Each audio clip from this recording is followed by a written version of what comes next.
Let's recap chapter 4, lesson 4. Settlers on the way. Michigan started to grow, but before the 1830s, it wasn't growing very quickly. However, Michigan had an advantage to the people that were on the east. Michigan had a lot of cheap land. This cheap land pulled people from the east here. It was cheap. It was sometimes $1.25 an acre, and we had a lot of it. On the East Coast, where many people were, land was becoming more scarce and it was becoming more expensive. So that's something that pushed the settlers away and forced them to move over to Michigan. And they didn't start coming really until the 1830s because at that time it was it was difficult to get here. Horse and buggies were basically the way people traveled. And since there really were no roads, it took them a long time to get here. Sometimes it could only travel a few miles a day.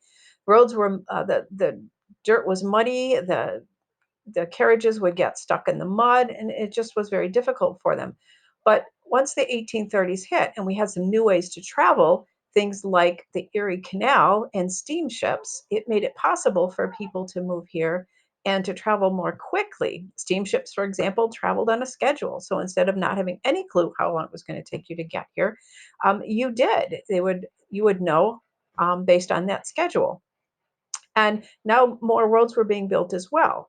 But the Erie Canal was fantastic. It was a new thing for these people from the east because they could travel to Michigan by using the canal. Now, the canal, remember, is in New York, the state of New York, and it connects two cities. It connects Albany on the east to Buffalo on the west side of New York. The Erie Canal does not go into Lake Erie and into Detroit. The Erie Canal is a canal, so it's a man-made dug area, a small canal, long in length, yes, but it's not very deep. It's maybe 4 feet or so deep. So for some of you that answered that the Erie Canal went into Lake Erie, it did not. It stopped at Buffalo, which is where Lake Erie meets up to New York, is at Buffalo. So then they could board ships to take them through to Lake Erie and into Detroit. But the canal was just kind of um, a, a connection between Albany and Lake Erie.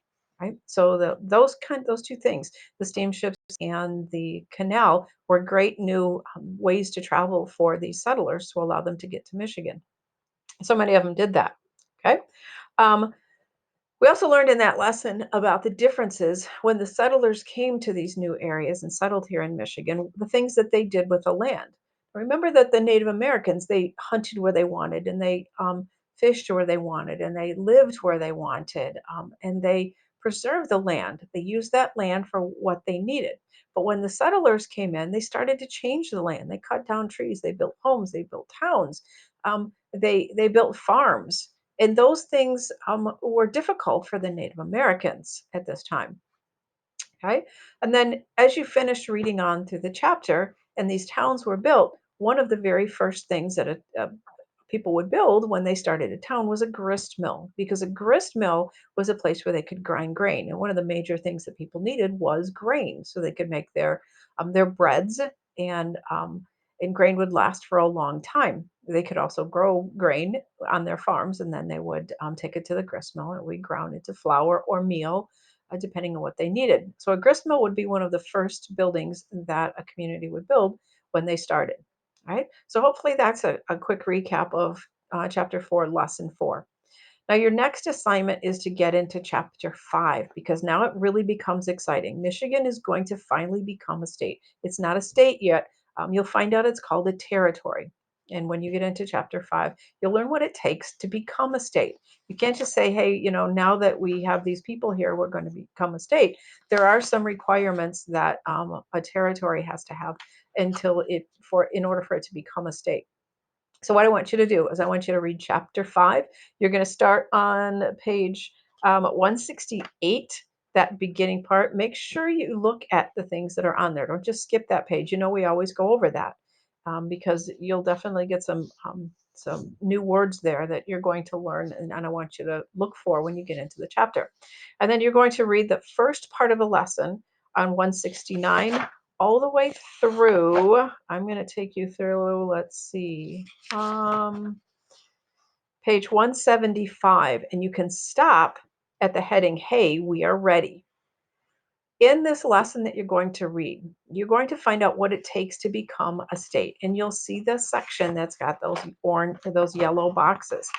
That information in there, the steps that are in those boxes, is very important that you understand those steps and you learn those. So that's something that you're going to need to review. On page 171, you're going to see a picture of a key where it says key events. That information there too is very important, right? So very carefully read through those pages. I'll repeat it again.